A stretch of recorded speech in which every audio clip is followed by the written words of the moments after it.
บทเรียนชีวิตหนุ่มวัย21ขับบิ๊กไบค์แล่นด้วยความไวต่ำคนยางเสียทั้งสองคน สนับสนุนโดยน้ำดื่มหัวเสือ จากกรณีข่าวอุบัติเหตุที่เกิดขึ้นซึ่งโซเชียลได้มีการแชร์หลายในคืนวันที่ 16 ธันวาหนุ่มบิ๊กไบค์แล่นมาต่ำชะคนยางจนขาขาดและเสียชีวิตคาที่เขตบึงทะหลวงอิงตามข้อมูลแผนกตำรวจจราจรห้องตำรวจกองบัญชาการป้องกันความสงบนครหลวงเวียงจันทน์ให้รู้ว่าในคืนวันที่ 16 ธันวาคม 2025 เวลา 22:20 น.ได้เกิดอุบัติเหตุรถจักรต่ำคนยางข้ามทางอยู่เส้นทางเขตเศรษฐกิจพิเศษบึงทะหลวงบ้านโพนทันเมืองไสเสถานครหลวงเวียงจันทน์เฮ็ดให้คนยางข้ามทางเสียชีวิตคาที่และผู้ขับขี่รถจักรบิ๊กไบค์เสียชีวิตในเวลาต่อมาตามการลงเก็บกำข้อมูลและบันทึกสถานที่เกิดเหตุของเจ้าหน้าที่กองคดีอุบัติเหตุแผนกตำรวจจราจรนครหลวงเวียงจันทน์ให้รู้ข้อมูลเบื้องต้นว่ารถบิ๊กไบค์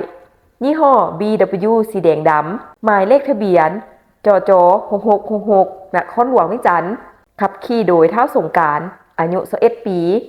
นักศึกษาอยู่บ้านเมืองน้อยเมืองไสเสถานครหลวงเวียงจันทน์ผู้เกี่ยวขับขี่รถจักรมาแต่เส้นทางไฟอำนาจโพนทันมีจุดประสงค์จะกลับบ้านของตนเอง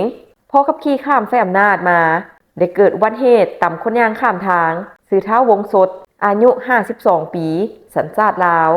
อยู่บ้านหลัก52เมืองโพนโฮงแขวงเวียงจันทน์ภายหลังเกิดอุบัติเหตุเห็นให้เท้าวงสดคนยางข้ามทางขาขาดเสียชีวิตคาที่ส่วนเท้าสงกรานต์รถผู้เกี่ยวได้ล้มแล้วถูไถไปตามเส้นทางไปตามเอาต้นไม้อยู่แคมทางจนหักเคิงเฮ็ดให้บาดเจ็บหนักแล้วเสียชีวิตในเวลาต่อมาอยู่ที่โรงหมอสาเหตุเบื้องต้นเจ้าหน้าที่ให้รู้ว่าอาจเกิดจากผู้ขับขี่รถจักรใช้ความไวเกินกำหนดพอมีสิ่งกีดขวางอยู่ด้านหน้าจึงบ่สามารถหยุดรถทันส่วนรายละเอียดต่างๆเจ้าหน้าที่กำลังสอบสวนข้อมูลเพิ่มเติม Make lunch better. Ooh, Pepsi.